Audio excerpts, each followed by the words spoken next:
நாகப்பட்டினத்திலிருந்து 880 kilometre தூரத்தில் காற்றழுத்த தாழ்வு பகுதி. கடலூர், பாம்பன் உள்ளிட்ட 9 துறைமுகங்களில் 1ஆம் எண் புயல் எச்சரிக்கை கூண்டு ஏற்றம்.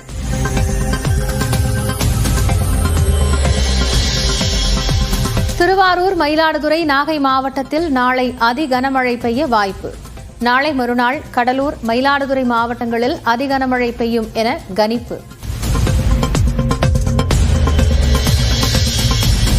மழையை எதிர்கொள்ள அரசு தயாராக உள்ளது. சென்னையில் மழலையர் பள்ளி வகுப்பறையை தொடக்கி வைத்த முதலமைச்சர் மு க ஸ்டாலின் பேட்டி.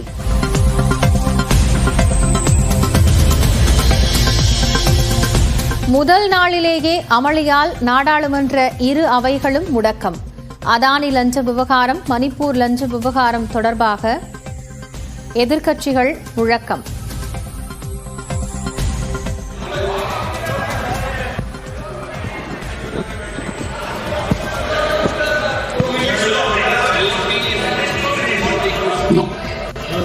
So normal business not allowed. The House stands adjourned to meet at 11 a.m. on Wednesday, the 27th November 2024.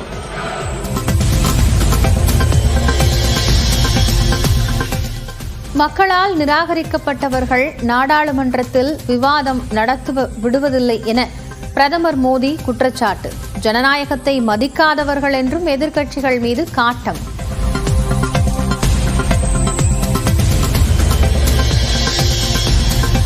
மதுரையில் அதிமுகவின் கள ஆய்வுக் கூட்டத்தில் மோதல். செல்லூர் ராஜுவுக்கு எதிராக பேசியவர் மீது தாக்குதல்.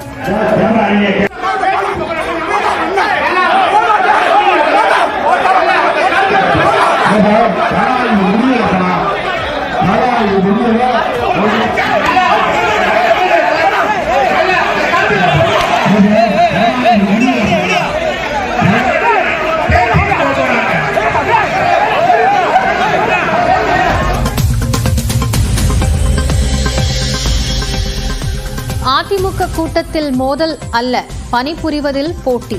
முன்னாள் அமைச்சர் நத்தம் விஸ்வநாதன் விளக்கம்.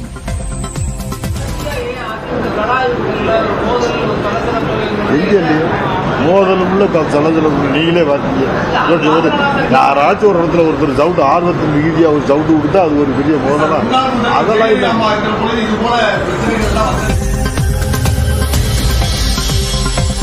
வழக்குகள் முடிவுக்கு வரும் வரை அதிமுகவிற்கு இரட்டை இலை சின்னத்தை ஒதுக்கக்கூடாது என்று விண்ணப்பம்.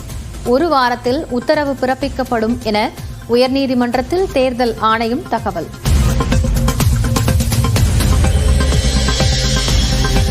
திண்டுக்கல்லில் ஆட்சியர் அலுவலகத்தின் வாயில் கதவை மூடி வழக்கறிஞர்கள் போராட்டம். வழக்கறிஞர் ஒருவர் மீது PCR வழக்கு பதிவு செய்து போலீஸ் லஞ்சம் கேட்டதாக குற்றச்சாட்டு.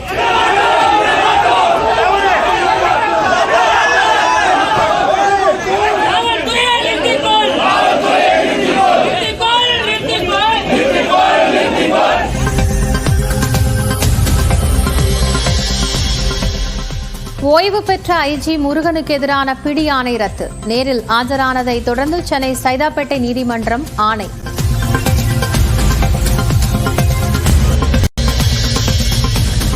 டிசம்பர் 9ஆம் தேதி கூடுகிறது தமிழக சட்டப்பேரவை. கூட்டத்தை முழுமையாக ஒளிபரப்ப நடவடிக்கை எடுக்கப்படுவதாக சபாநாயகர் அப்பாவு பேட்டி.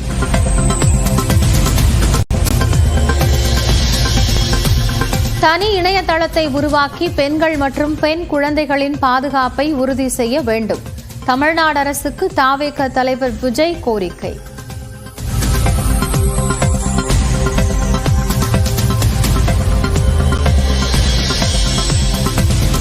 முன்னாள் அமைச்சர் ராஜேந்திர பாலாஜியை விசாரிக்க ஆளுநரிடம் அனுமதி கோரி டிஜிபி கடிதம். ஆவினில் வேலை வாங்கி தருவதாக பண மோசடி செய்த வழக்கில் உச்சநீதிமன்றத்தில் தமிழ்நாடு அரசு பதில்.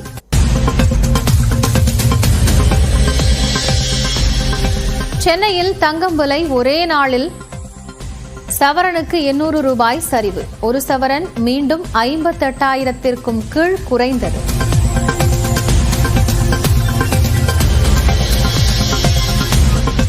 ஏக்நாத் ஷிண்டே மகாராஷ்டிர முதலமைச்சராக தொடர வேண்டும்.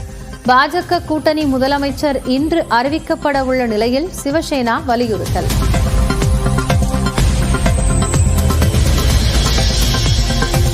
மேல்மருவத்தூரில் ரயில்வே கேட் உடைந்ததால் சிக்னல் கோளாறு. 3 கிலோமீட்டர் தூரத்திற்கு வாகனங்கள் தேங்கியதால் போக்குவரத்து நெரிசல்.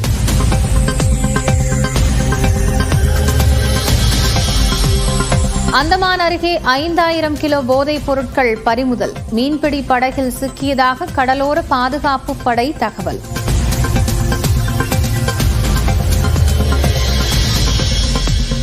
பர்த் டெஸ்ட் கிரிக்கெட் போட்டியில் வெற்றியின் விளிம்பில் இந்திய அணி.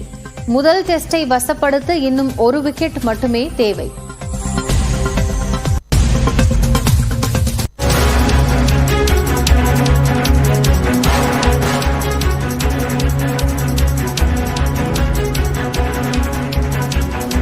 நாளை 3 மாவட்டங்களுக்கு அதி கனமழைக்கான ரெட் அலர்ட் விடுக்கப்பட்டிருக்கிறது. டெல்டா மாவட்டங்களில் நாளை முதல் கனமழை பெய்யக்கூடும் என்று வானிலை மையம் அறிவித்திருந்த நிலையில் தற்போது ரெட் அலர்ட் என்பது விடுக்கப்பட்டிருக்கிறது. விவரங்களை செய்தியாளர் லிபிகாவிடம் கேட்கலாம். லிபிகா, இப்போ டெல்டா மாவட்டங்களுக்கான அதி கனமழை எச்சரிக்கை சொல்லப்பட்டிருந்தது. இப்போ இந்த ரெட் அலர்ட்டினுடைய கூடுதல் விவரங்கள் என்ன? காயத்ரி, தென்கிழக்கு வங்கக்கடல் பகுதியில உருவாயிருக்கக்கூடிய இந்த காற்றழுத்த தாழ்வு பகுதி இன்று காற்றழுத்த தாழ்வு மண்டலமாக வலுப்பெற்று இருக்கிறது. இது தற்போது நாகப்பட்டினத்திற்கு அருகில் கிட்டத்தட்ட 880 கிலோமீட்டர் தொலைவில் தற்போது நிலை கொண்டிருக்கின்றது. அதே போன்று புதுச்சேரிக்கு தென்கிழக்கே 980 கிலோமீட்டர் தொலைவில் இருக்கின்றது. இதன் காரணமாக தற்போது நாளைய தினம் தமிழகத்தை பொறுத்தவரை மயிலாடுதுறை, நாகப்பட்டினம், திருவாரூர் ஆகிய 3 மாவட்டங்கள் மற்றும் காரைக்கால் பகுதிகளில் அதி கனமழைக்கான ரெட் அலர்ட் என்பது விடுக்கப்பட்டிருக்கின்றது. அதே போன்று நாளை மறுதினம் கடலூர், மயிலாடுதுறை ஆகிய 2 மாவட்டங்கள் மற்றும் காரைக்கால் பகுதிகளில் அதி கனமழைக்கான ரெட் அலர்ட் என்பது விடுக்கப்பட்டிருக்கின்றது. ஏற்கனவே இந்த பகுதிகளுக்கு மிக கனமழைக்கான ஆரஞ்சு நிற எச்சரிக்கை என்பது விடுக்கப்பட்டிருந்த நிலையில் தற்போது நாகப்பட்டினத்திலிருந்து தென்கிழக்கே 880 கிலோமீட்டர் தொலைவில் அந்த காற்றழுத்த தாழ்வு மண்டலம் என்பது நிலை கொண்டிருக்கின்றது.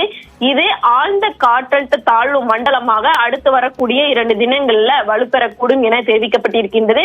இதன் காரணமாக தமிழகத்தில் தற்போது நாளைய தினம் இந்த 3 மாவட்டங்களுக்கும் அதே போன்று நாளை மறுநாள் கடலூர், மயிலாடுதுறை ஆகிய 2 மாவட்டங்களுக்கும் ரெட் அலர்ட் என்பது விடுக்கப்பட்டிருக்கின்றது. இருப்பினுமே தொடர்ச்சியாக இன்றைய தினம் ராமநாதபுரம், புதுக்கோட்டை, தஞ்சாவூர், திருவாரூர், நாகப்பட்டினம், மயிலாடுதுறை ஆகிய மாவட்டங்கள் மற்றும் காரைக்கால் பகுதிகளுக்கு கனமழைக்கான மஞ்சள் நிற எச்சரிக்கை என்பது விடுக்கப்பட்டிருக்கின்றது. மேலும் நாளைய தினத்தை பொறுத்தவரை விழுப்புரம், கடலூர், அரியலூர், தஞ்சாவூர், புதுக்கோட்டை, சிவகங்கை ஆகிய மாவட்டங்கள் மற்றும் புதுச்சேரிக்கு கன முதல் மிக கனமழைக்கான ஆரஞ்சு நிற எச்சரிக்கை என்பது கொடுக்கப்பட்டிருக்கின்றது. தொடர்ச்சியாக அதே போன்று ராமநாதபுரம், திருச்சிராப்பள்ளி, பெரம்பலூர், கள்ளக்குறிச்சி, செங்கல்பட்டு ஆகிய மாவட்டங்களுக்கு நாளைய தினம் கனமழைக்கான மஞ்சள் நிற எச்சரிக்கை என்பது கொடுக்கப்பட்டிருக்கின்றது. தமிழகத்தில் தற்போது நாளை மற்றும் நாளை மறுதினம் மட்டுமே 3 மாவட்டங்கள் மற்றும் நாளை மறுதினம் 2 மாவட்டங்களுக்கு சிவப்பு நிற எச்சரிக்கை என்பது கொடுக்கப்பட்டிருக்கின்றது. அதிகபட்சமாக 21 சென்டிமீட்டருக்கு மேல் இந்த மாவட்டங்கள்ல மழைப்பொழிவு என்பது அதிகமாக இருக்கக்கூடும் எனவும் தெரிவிக்கப்பட்டிருக்கின்றது. இருப்பினுமே தற்போது உருவாயிருக்கக்கூடிய தென்கிழக்கு வங்கக்கடலில் இருக்கக்கூடிய இந்த காற்றழுத்த தாழ்வு மண்டலம் வலுப்பெறக்கூடிய நிலையில், ஆழ்ந்த காற்றழுத்த தாழ்வு மண்டலமாக வலுப்பெறக்கூடிய நிலையில் மற்ற பகுதிகளுக்கு எந்த அளவிற்கு மழைக்கான வாய்ப்பு இருக்கிறது என்பது அடுத்த 2 தினங்கள்ல நமக்கு தெரிய வரும். காயத்ரி, நன்றி லிபிகா, விவரங்களை வழங்கியமைக்காக. அதி கனமழைக்கான சிவப்பு நிற எச்சரிக்கை விடுக்கப்பட்டிருக்கின்றது. குறிப்பாக இன்றைய தினம் தமிழகத்தை பொறுத்தவரை ராமநாதபுரம், புதுக்கோட்டை, தஞ்சாவூர், திருவாரூர், நாகப்பட்டினம், மயிலாடுதுறை ஆகிய மாவட்டங்கள் மற்றும் காரைக்கால் பகுதிகளில் கனமழைக்கான வாய்ப்பு இருப்பதாகவும், நாளைய தினம் விழுப்புரம், கடலூர், அரியலூர், தஞ்சாவூர், புதுக்கோட்டை, சிவகங்கை மற்றும் புதுச்சேரி ஆகிய பகுதிகளில் கன முதல் மிக கனமழைக்கான ஆரஞ்சு நிற எச்சரிக்கை விடுக்கப்பட்டிருக்கின்றது. தொடர்ச்சியாக தமிழகத்தை பொறுத்தவரை நாளை மற்றும் நாளை மறுநாள் ஆகிய 2 தினங்களுக்கு ஒரு சில மாவட்டங்களுக்கு, அதாவது நாகப்பட்டினம், மயிலாடுதுறை, திருவாரூருக்கு சிவப்பு நிற எச்சரிக்கை என்பது கொடுக்கப்பட்டிருக்கின்றது. தற்போது தென்கிழக்கு வங்கக்கடல் பகுதியில் உருவாயிருக்கக்கூடிய இந்த காற்றழுத்த தாழ்வு பகுதி காற்றழுத்த தாழ்வு மண்டலமாக தற்போது நிலை கொண்டிருக்கின்றது. இது நாளைய தினம் ஆழ்ந்த காற்றழுத்த தாழ்வு மண்டலமாக தற்போது நிலை கொண்டிருக்கக்கூடிய நிலையில் தற்போது நகரக்கூடிய திசையை பொறுத்து அதி கனமழைக்கான இந்த சிவப்பு நிற எச்சரிக்கை என்பது விடுக்கப்பட்டிருக்கின்றது. அபிநயா, லிபிகா, இப்போ இந்த ரெட் அலர்ட் மூலமாக எந்த அளவிற்கான மழை பெய்வதற்கு வாய்ப்பு இருக்கிறது? சென்டிமீட்டர் கணக்குல சொல்ல முடியுமா? நிச்சயமாக தற்போது அதி கனமழைக்கான சிவப்பு நிற எச்சரிக்கை என்பது விடுக்கப்பட்டிருக்கின்றது. அதி கனமழை என்பது குறிப்பாக 21 சென்டிமீட்டருக்கு மேல் பதிவாகக்கூடிய மழை அளவு. தமிழகத்தில் தற்போது இந்த மயிலாடுதுறை, நாகப்பட்டினம், திருவாரூர் ஆகிய 3 மாவட்டங்களுக்கு நாளைய தினம் 21 சென்டிமீட்டருக்கு மேல் அதி கனமழைக்கான மழை என்பது பதிவாகும் என தெரிவிக்கப்பட்டிருக்கின்றது. குறிப்பாக மிக கனமழை என்பது 12 முதல் 20 சென்டிமீட்டர். தற்போது அதி கனமழைக்கான இந்த ரெட் அலர்ட் என்பது மட்டுமே விடுக்கப்பட்டிருக்கின்றது. நாளைய தினமும் நாளை மறுநாளும் அந்த பகுதிகளில் 21 சென்டிமீட்டருக்கு மேல் அதிகபட்சமாக மழை என்பது பதிவாகக்கூடும் எனவும் தெரிவிக்கப்பட்டிருக்கின்றது. மழை எச்சரிக்கை குறித்த கூடுதல் விவரங்களுக்கு நன்றி லிபிகா.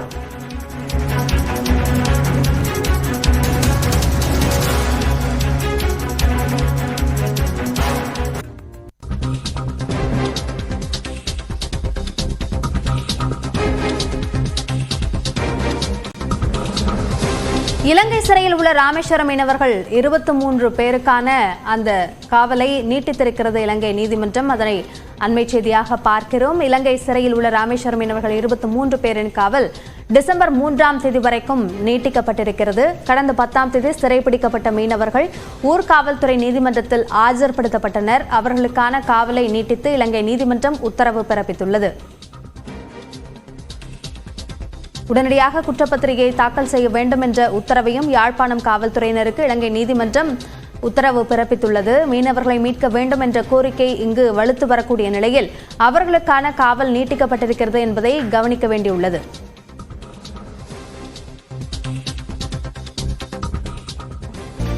சட்டப்பேரவை கூட்டத்தொடர் தொடர்பாக சபாநாயகர் அப்பாவு செய்தியாளர்களை சந்தித்து வருகிறார். அதனை நேரலையில் பார்க்கலாம். 26 கீழ் தமிழக சட்டமன்ற பேரவை கூட்டமானது வருகிற டிசம்பர் மாதம் 9ஆம் தேதி காலை 9:30 மணிக்கு தலைமைச் செயலக வளாகத்தில் அமைந்துள்ள சட்டப்பேரவை மண்டபத்தில் கூட்டியுள்ளேன் என்பதை தெரிவித்துக் கொள்கிறேன். நன்றி, வணக்கம். அது அலுவல் ஆய்வுக்குழு கூடி முடிவெடுக்கும்.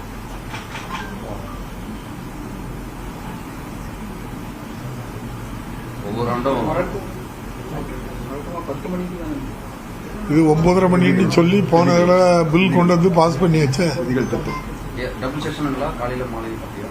அது நான் எப்படி முடிவு பண்ண முடியும்? அலுவல் ஆய்வுக்குழு பிஏசி கூடி முடிவெடுக்கும்.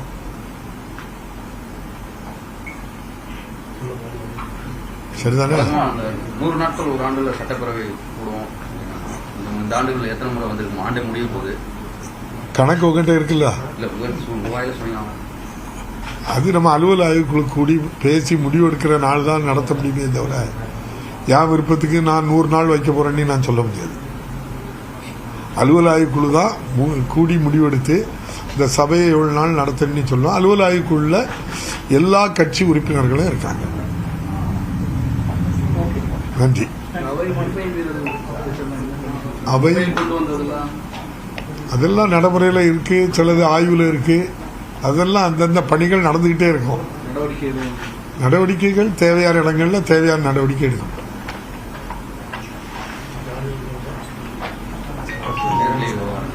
நேரடி இது இப்பவுமே நீங்க எல்லாம் லைவ் தானே போட்டிருக்கீங்க.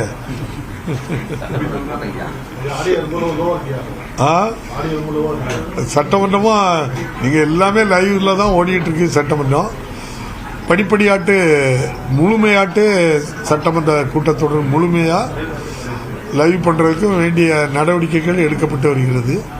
நிச்சயமாட்டு மாண்புமிகு தமிழக முதல்வர் இப்போது இருக்கின்ற முதல்வர் வந்த பின்புதான் நேரடி ஒளிபரப்பு ஆரம்பிக்கப்பட்டது.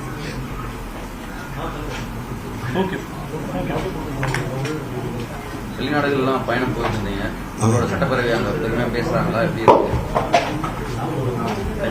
வெளிநாடு வந்து உலக அளவில் நடைபெறுகின்ற அது ஒரு பார்லிமெண்ட், காமன்வெல்த் பார்லிமெண்ட் அசோசியேஷனுடைய கூட்டம்.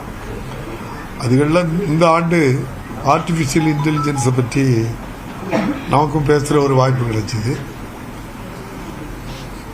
இது ஆர்டிபிஷியல் இன்டெலிஜென்ஸை பொறுத்தளவில் உங்களுக்கு உலக அளவில் தமிழ்நாடு முதலிடத்தில் தான் இருந்துகிட்டு இருக்கு.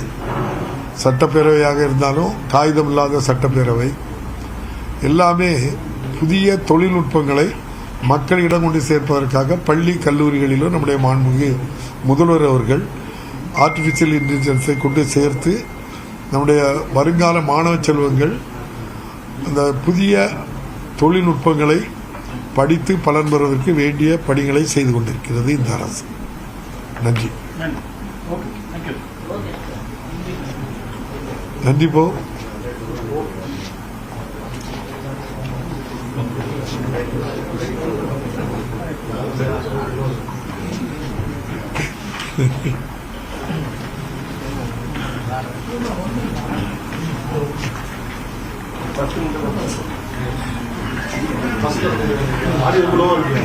என்ன தம்பி இன்னொருக்கா சொல்லணுமா?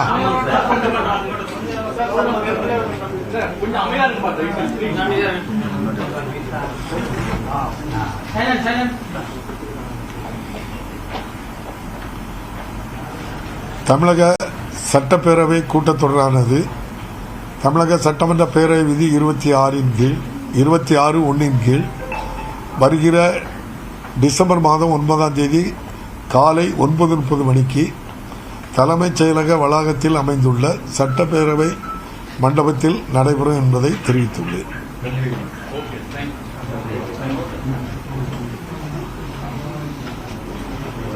சரி.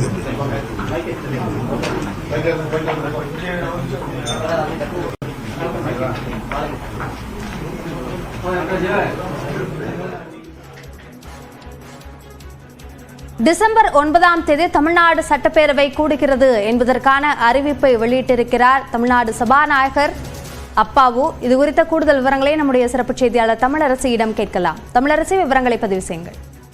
அபிநயா, தமிழக சட்டப்பேரவை கூட்டத்தொடர் நிதிநிலை மானிய கோரிக்கைகளுக்காக ஜூன் 20 முதல் 29ஆம் தேதி வரை நடைபெற்றது.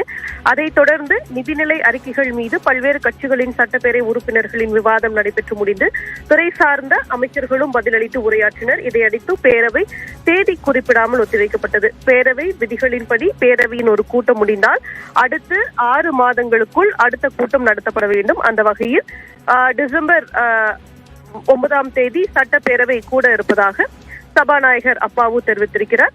டிசம்பர் 9ஆம் தேதி காலை 9:30 மணிக்கு பேரவை கூடுகிறது என்றும் எத்தனை நாட்கள் நடைபெற இருக்கிறது என்பது அலுவல் ஆய்வு கூட்டத்திற்கு பிறகாக கூடி முடிவு செய்யப்படும் என்றும் அவர் தெரிவித்திருக்கிறார். இந்த சட்டப்பேரவை நிகழ்வுகளை முழுமையாக நேரலை செய்வது குறித்து படிப்படியாக நடவடிக்கை எடுக்கப்படும் என்றும் அவர் செய்தியாளர் சந்திப்பில் தெரிவித்திருக்கிறார். அபிநயா,